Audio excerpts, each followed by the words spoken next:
Bonjour tout le monde, Alexandre Champoux, PDG de Sivalgo.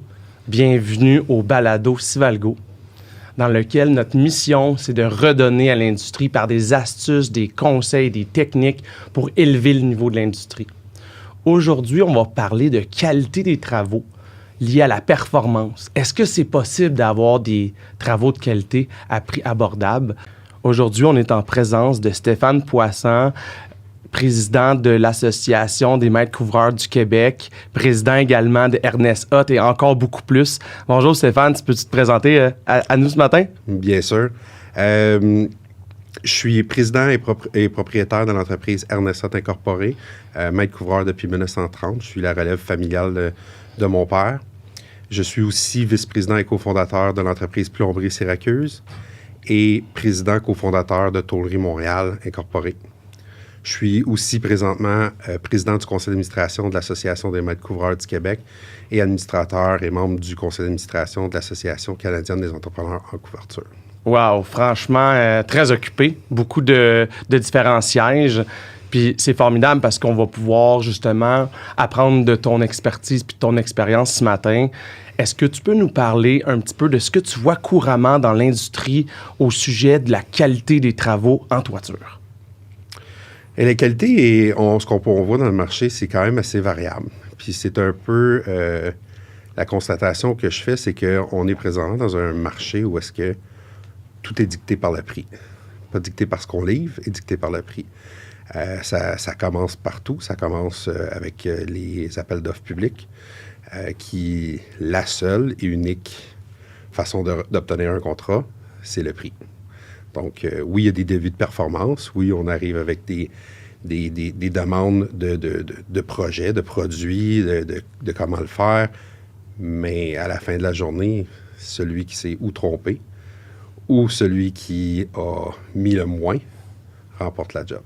Fait que si je comprends bien, c'est soit qu'on se trompe quand on gagne la job ou on rentre en dessous, puis on a des potentielles disputes pour augmenter le prix par la suite.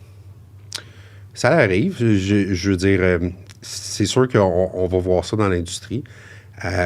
C'est juste qu'on arrive à la fin où est-ce que des travaux de qualité à un juste prix, c'est la recette, selon moi, d'une recette gagnante pour avoir le maximum de performance du produit qu'on va avoir. Une toiture, un système de plomberie, peu importe ce qu'on va acheter, je veux dire, il faut qu'on soit capable d'avoir l'argent et les ressources pour être capable d'exécuter le produit, le projet, de façon bienveillante. En fait, c'est le système de sélection des entrepreneurs qui est biaisé parce que on va encourager les gens à faire soit des erreurs, mais après ça, on va avoir des travaux où la qualité devait être là, mais des fois, le prix, il justifie pas la qualité. Tu sais, dans le sens qu'il faudrait que la qualité elle soit là, puis qu'on soit diligent sur le prix, mais il y a aussi l'aspect réputation. Qu'est-ce qui arrive quand on a des entrepreneurs inconnus qui arrivent, puis ils font des travaux, puis ils disent que c'est de la qualité, mais c'est pas le cas. On en voit souvent de ça? C'est un peu comme n'importe quoi. Hein? Les nouvelles entreprises, c'est une question d'apprentissage, c'est une question de formation. Je veux dire, quand on commence, puis on est nouvellement entrepreneur, on n'a pas toutes les connaissances en commençant. C'est comme n'importe quoi. C'est une école. Donc, c'est sûr que les nouveaux entrepreneurs, des fois, vont arriver, comprendront peut-être pas leurs frais fixes, comprendront pas leurs frais d'administration, verront pas la job, ils vont avoir des enjeux d'estimation, ils vont avoir des enjeux de productivité. Fait que c'est sûr que leur prix reflète leur connaissance. Donc, c'est sûr que des fois, ça va arriver. Je dis pas tout le temps, mais ça va arriver où est-ce qu'on va avoir des enjeux, puis ça a un enjeu non seulement réputationnel, mais souvent, très souvent financier, qui peut se finir en catastrophe pour eux. Puis, en tant que président de l'Association des maîtres couvreurs du Québec, Stéphane, c'est-tu les mêmes enjeux qu'on voit à un aspect plus large ou est-ce que tu vois souvent que le prix est lié à la main-d'œuvre qui manque d'expertise ou d'expérience ou simplement qu'il y a une pénurie de main-d'œuvre? Pénurie de main-d'œuvre, c'est sûr que c'est lié pour quelque chose. Quand on parle de travaux de qualité, je vais prendre l'Association des maîtres couvreurs du Québec, par exemple. On a un processus, c'est un membership qui est volontaire. Donc, on a un processus rigoureux pour devenir membre de l'association. Ça va passer par vérification des installations, vérification de la main-d'œuvre, des équipements qu'on a, mais aussi la vérification des états financiers annuels. Une entreprise, pour qu'elle soit capable d'être en santé, doit avoir une santé financière. Si on veut être capable d'avoir une garantie, il faut que l'entrepreneur soit là pour être capable de l'honorer. S'il n'est plus là, la garantie, elle ne vaut pas grand-chose. Donc, la main-d'œuvre, comme tu disais tantôt, Alexandre, elle a un enjeu parce qu'on en manque. On a de la difficulté à avoir de la main-d'œuvre dans nos projets. Par contre, la main-d'œuvre, on la paye tous le même prix. Il y a une convention. Donc, on travaille tous avec les mêmes fournisseurs, on travaille tous avec la même main-d'œuvre, on travaille tous avec la même façon.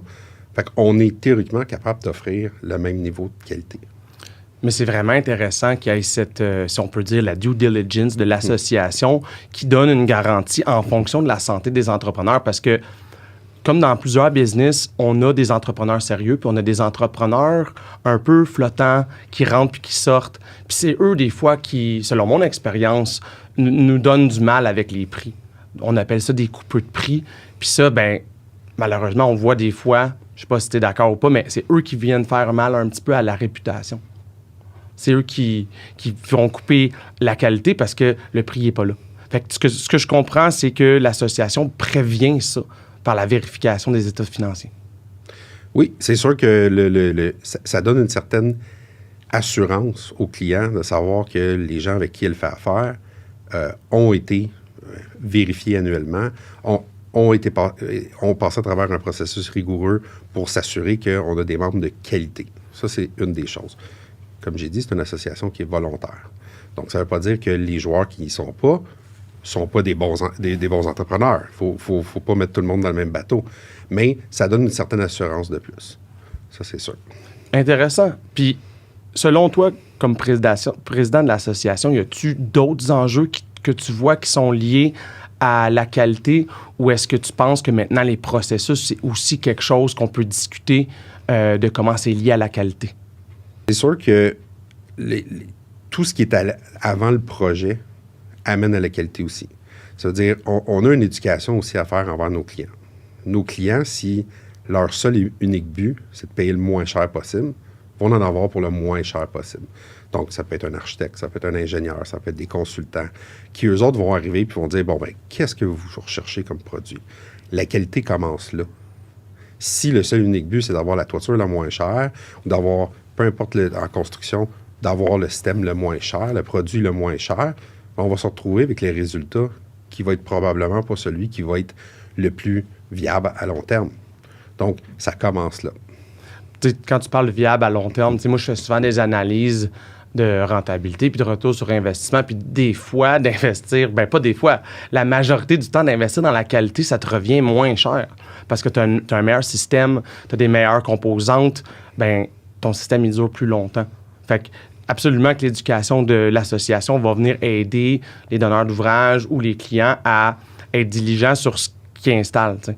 Parce que le prix, c'est une chose, mais la qualité et la durabilité, c'est autre chose. Fait que Stéphane, tu nous parlais, dans le fond, justement, de la préparation des processus en amont des projets qui assurent, dans le fond, la qualité. Pendant les projets, est-ce que tu vois d'autres manières? Est-ce que tu vois ça possible d'être performant, mais d'assurer aussi une qualité sur les projets?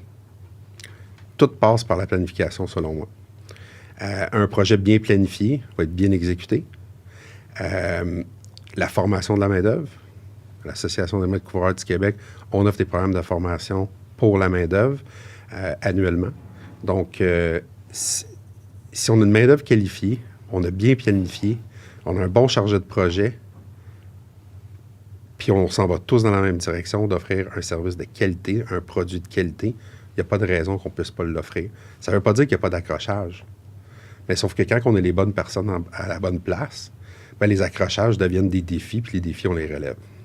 Intéressant. Fait qu'on parle de planification, on parle de qualité de la main-d'œuvre puis de formation. En plus d'une communication, ça assure une qualité, puis il n'y a pas de raison, dans le fond, qu'on ne fasse pas des projets rentables à ce niveau-là.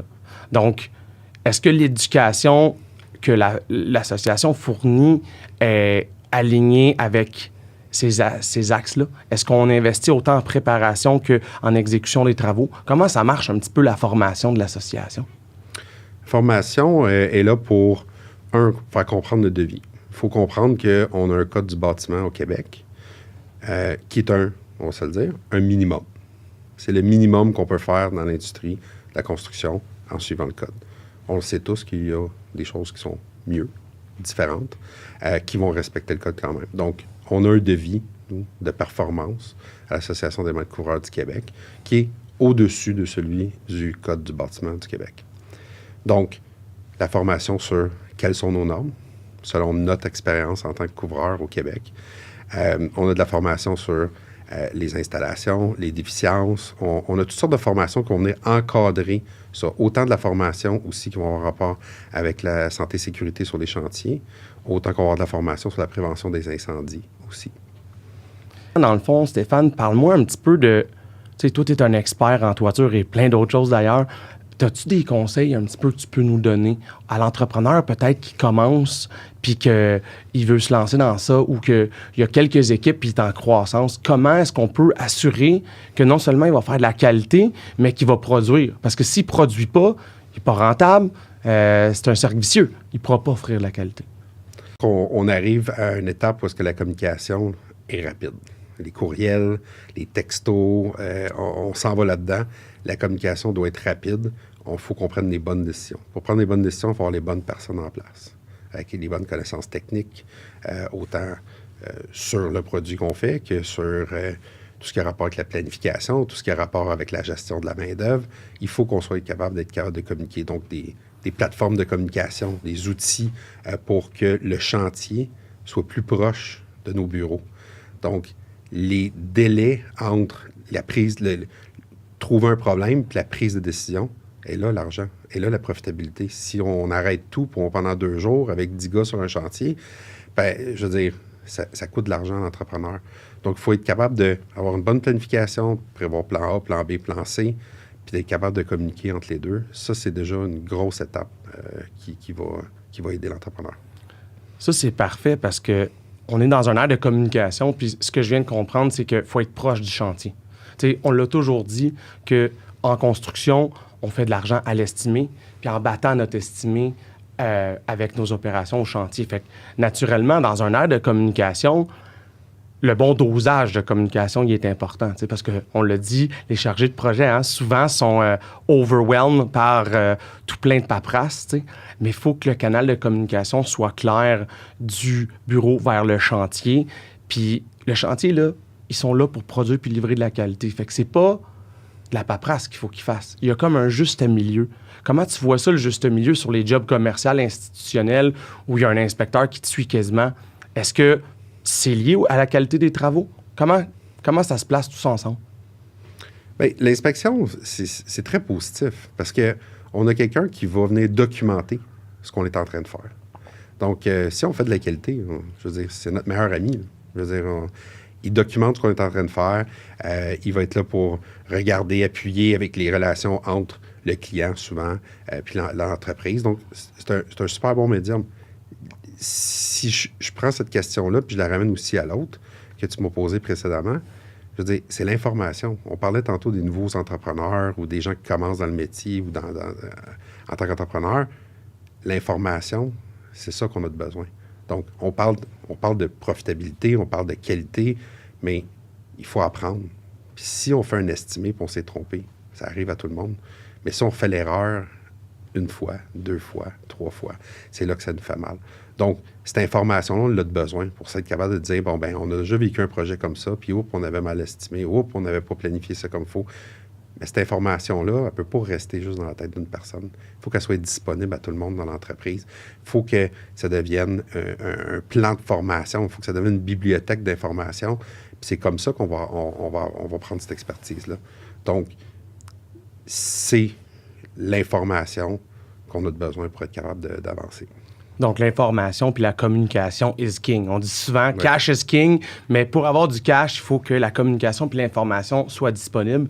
Puis, tu sais, justement, on est dans un ère où est-ce que l'information est documentée. Si on a un système efficace au niveau de la planification, suivi chantier, contrôle de projet, cette information-là, elle navigue. Parce que la formation passe par aussi l'information qu'on est capable de livrer. Tu sais, puis c'est vrai que garder toutes les productions dans une tête, ainsi de suite, c'est pas rentable. La performance, dans des jobs de bras, souvent, elle est liée à la rentabilité. Oui. Puis, dans le cas présent, avec la pénurie de main-d'œuvre, on dit également que la formation est liée à la rentabilité. Quelles sont les astuces? Là? Y a-tu des... Toi, as-tu des modes populaires que, mettons, en début de saison, y a-tu des formations que tu offres à tes gars? Parce qu'on le sait que vous êtes performants, on le sait que vous faites des projets de qualité. Comment, toi, tu vois ça, la formation de ta propre main-d'œuvre, là, en termes de couvreur? Nous, on est assez chanceux parce que c'est saisonnier. Fait que l'hiver, dans notre entreprise, on n'en fait pas des toitures. Fait qu'on se prépare, on fait de la formation, on va revoir nos processus, on va faire tout ce qui est... On va faire vraiment un post-mortem de l'année, des projets qui ont bien été, des projets qui n'ont pas bien été. Si on a eu des déficiences en cours de projet, pourquoi c'est arrivé? Qu'est-ce qu'on va faire pour que ça n'arrive pas?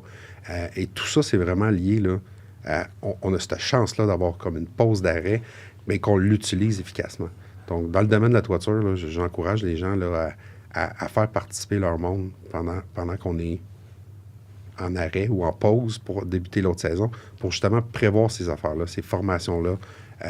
Autant des formations techniques que des formations aussi qui sont plus théoriques sur qu'est-ce qu'on fait dans cette situation-là, qui qu'on avise, comment est-ce qu'on va faire circuler l'information, puis comment est-ce qu'on va la documenter. Intéressant. Fait que la rétrospective, ce que j'entends, c'est que c'est quelque chose de critique. Puis, on n'est pas en Floride, là. Tu sais, je veux dire, on peut prendre ce downtime-là comme une opportunité pour s'améliorer, revoir nos processus, faire, dans le fond, un post-mortem des déficiences. Tu sais, pourquoi on a eu des déficiences? C'est une question de formation? C'est de la négligence? C'est quoi? Fait que, tu sais, moi, je suis d'accord avec toi, Stéphane, c'est absolument quelque chose qu'on doit investir parce que ça sort au bottom line de l'année suivante.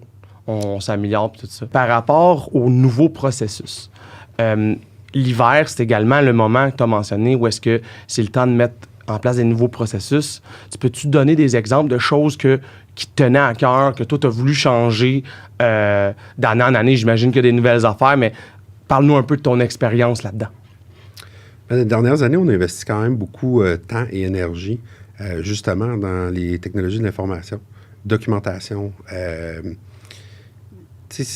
On a tous 100 000 photos par projet, on a tous 100 000 courriels par projet, on a tout ça, mais après ça, comment est-ce qu'on va la classer? Comment est-ce qu'on va être capable de l'utiliser de façon efficace? Donc, autant que ce soit dans des CRM, ERP, logiciels de planification, etc., c'est vraiment là qu'on a mis notre force, nous autres. C'est d'essayer de trouver des façons que ça soit plus fluide, sans prendre trop de temps. Fait comme faire plus avec moins, exact. Tout en partageant l'information. Fait que ça, est-ce que tu dirais que ça ferait partie de tes conseils aux entreprises qui partent d'une petite entreprise et qui sont en transition vers une grande entreprise? C'est quand le temps? C'est quand que c'est le bon moment de faire ça pour un entrepreneur en toiture? Tout le temps. Tout le temps, parce que l'information, anecdote, je vois souvent des jeunes entrepreneurs, des fois, ils sont pas en âge, mais en temps qui ont commencé leurs entreprises, qui suivent pas leur projet. Que si on leur parle de coût de revient de projet, je vais voir ça à la fin de l'année. C'est pas ça qui devrait être. C'est pas comme ça qu'on apprend, c'est pas comme ça qu'on grandit. C'est un enjeu sur la croissance. Donc, documenter au fur et à mesure. Il faut tout le temps documenter.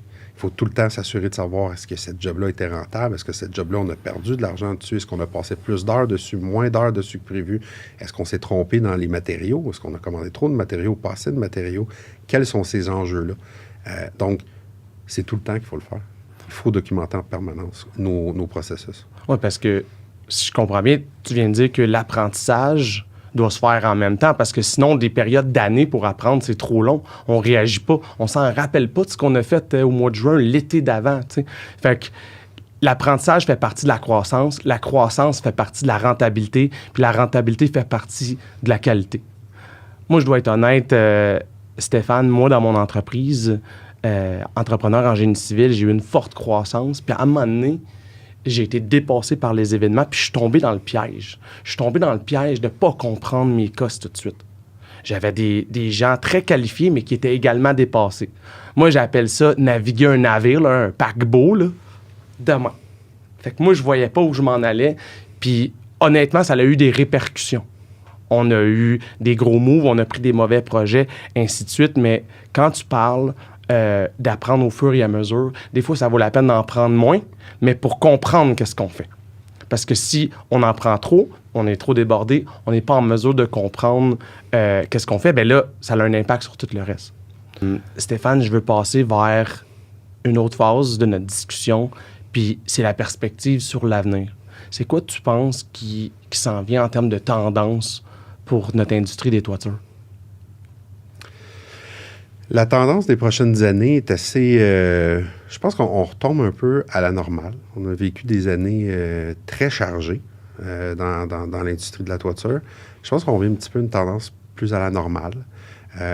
On vient aussi, je pense, avec des clients qui sont mieux informés, qui ont un souci. On commence à avoir un souci sur l'environnement. On commence à avoir un souci sur les différents types de toitures. C'est quoi les impacts qu'on va avoir? On parle maintenant aujourd'hui de toiture.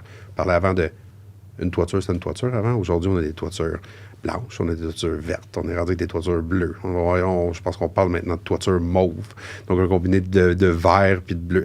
Je veux dire, l'environnement devient important. Les gens, aujourd'hui, sont plus sensibles à ça. Fait que les enjeux, les perspectives sur l'environnement sont très intéressantes. On a un comité, justement, à l'Association des maîtres couvreurs du Québec qu'on se penche là-dessus. Qu'est-ce qu'on peut faire pour aider à l'environnement? Les déchets. On produit beaucoup de déchets. Donc, je pense qu'on s'en va dans dans les prochaines années où est-ce qu'on va retourner une routine d'ouvrages qu'on avait avant, mais avec des belles perspectives d'enjeux, de défis, je veux dire, pas des enjeux, mais des défis sur le rôle qu'on va jouer sur l'environnement. Y a-tu un dernier mot d'espoir que tu peux dire à notre audience pour les encourager à ne pas lâcher puis à se rendre où il faut? Il faut continuer. Il faut continuer à promouvoir en ce qu'on croit. Suivez les associations que vous avez dans vos métiers individuels. Je veux dire, plein de projets qu'on ne serait jamais capable de faire comme entreprise, qu'on est capable de faire collectivement quand on se rassemble. Donc, restez proches, restez à l'affût, puis lâchez pas. Stéphane, ton input aujourd'hui nous a aidé dans notre mission à promouvoir, à aider à travers des astuces et des techniques. Merci beaucoup d'avoir participé à notre podcast. Chère audience, aidez-nous dans notre mission, partagez et suivez notre podcast sur tous les réseaux. Merci beaucoup, Stéphane. Merci, Alexandre.